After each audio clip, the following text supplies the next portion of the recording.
اعوذ باللہ من الشیطان الرجیم بسم اللہ الرحمن الرحیم السلام علیکم ورحمۃ اللہ وبرکاتہ۔ ناظرین، ہم امید کرتے ہیں کہ آپ لوگ خیر و عافیت سے ہوں گے۔ ناظرین، کوئی بھی گھر اس دنیا میں ایسا نہیں ہے کہ جس گھر میں لڑائی جھگڑے نہ ہوتے ہوں۔ مثال جیسے بڑوں کی مشہور ہے کہ برتن پڑے ہوئے بھی آپس میں کھڑک پڑتے ہیں، وہ بھی آپس میں اوپر نیچے ہو جاتے ہیں، پھر ان کا شور پیدا ہوتا ہے۔ تو یہ بڑوں کی مثال ہے، کوئی ایسی مثال نہیں ہے بلکہ 100% ریئل ہے۔ تو بات کر رہا تھا کہ کوئی بھی گھر ایسا نہیں ہے کہ جس گھر میں لڑائی جھگڑے فساد پیدا نہ ہوتے ہوں، یہ ہر گھر میں ہوتا ہے۔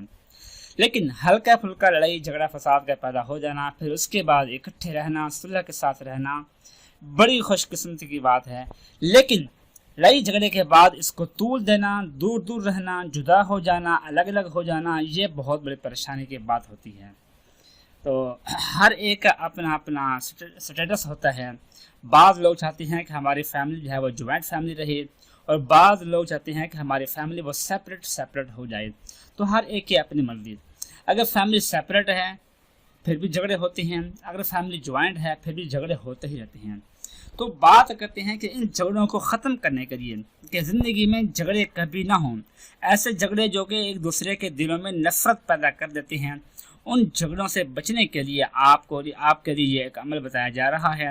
یہ عمل کر لیں، انشاءاللہ اس عمل کی برکت سے جتنے بھی گھریلو جھگڑے ہوں گے، جتنے بھی ایک دوسرے کے دلوں میں نفرت پیدا ہو چکی ہوگی، وہ ہمیشہ کے لیے محبت میں تبدیل ہو جائے گی۔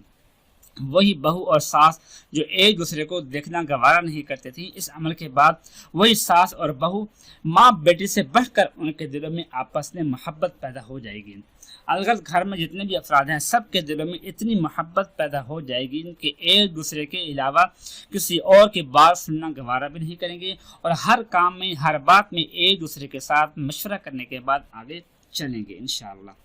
وہ عمل یہ ہے، سب سے پہلے ہے آیت کریمہ، پارہ نمبر ہے 17واں پارہ ہے اقترب، اور سورۃ الانبیاء کی آیت نمبر ہے 87 آیت نمبر ہے، جس کو کہا گیا ہے آیت کریمہ اعوذ باللہ من الشیطان الرجیم لا الہ الا انت سبحانک انی کنت من الظالمین۔ یہ آیت کریمہ ہے، اس کو پڑھنا ہے سب سے پہلے آپ نے، اور پھر اس کے بعد آپ نے سورۃ الفاتحہ مکیہ، سورہ فاتحہ اس کو پڑھنا ہے۔ پھر آپ نے سب سے پہلے آیت کریمہ، پھر سورہ فاتحہ پڑھنی ہے، پھر اس کے بعد آخری پارے میں ہیں چار قل، جن چار قل جو چار صورتیں مشہور ہیں انہیں کہا گیا ہے کہ وہ پڑھنے ہیں آپ نے۔ سب سے پہلے ہے سورۃ الکافرون، پھر اس کے بعد ہے سورۃ الاخلاص، پھر اس کے بعد ہے سورۃ الفلق، اور آخر میں ہے سورۃ الناس۔ یہ چار صورتیں مطلب کہ 6 چیزیں ہیں کہ 6 جگہ پر گئے۔ سب سے پہلے آیت کریمہ 17ویں پارے میں، پھر اس کے بعد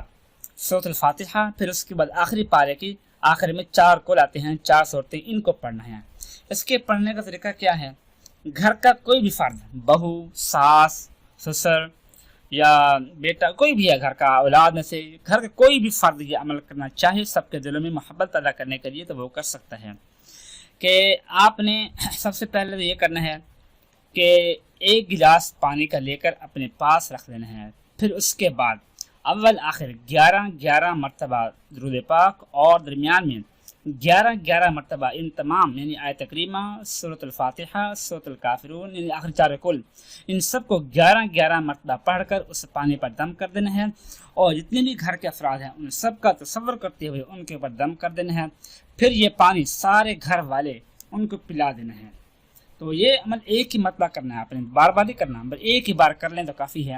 تو پانی جو ہے اس کو آپ نے پھر دوسرے پانی کے اندر استعمال کر کے اس پانی کو استعمال کرتے رہنا ہے، اور اس پانی کو پھر آپ نے ایک چھوٹی سی بوتل میں جمع کر کے اس کو سٹور کر لیں یا فریج میں رکھ لیں، کہ جب بھی گھر میں جب بھی کوئی مسئلہ پیدا ہو، کوئی لڑائی جھگڑا پیدا ہو، تو اسی وقت آپ نے گھر میں جو پانی لوگ استعمال کرتے ہیں، جو ڈسپینسر رکھا ہوا ہے، جو کوئی بھی چیز ہے، تو اس پانی کے اندر اس پانی کو استعمال کر دینا ہے۔ جیسے ہی وہ پانی لوگ پئیں گے، گھر کے جتنے بھی افراد وہ پانی پئیں گے، اس کو استعمال کریں گے، ویسے ہی ان کے دل سے نفرت ختم ہو جائے گی اور محبت پیدا ہو جائے گی، اور اس کا اثر سب کو نظر آئے گا کہ 1 گھنٹہ پہلے تو آپس میں لڑ رہے تھے اور اب دیکھو کہ ایک دوسرے کے ساتھ بیٹھے گپ شپ لگا رہی ہیں، محبت کی باتیں کر رہی ہیں، گھر کے احوال کے بارے میں باتیں کر رہی ہیں۔ الغرض کی نفرت محبت میں بدل جائے گی انشاءاللہ ہر قسم کی۔ دعا ہے کہ اللہ پاک ہم سب کے گھر میں محبت جیسا ماحول نصیب فرمائے، آمین ثم آمین۔ اپنا خیال رکھیے گا، اللہ حافظ۔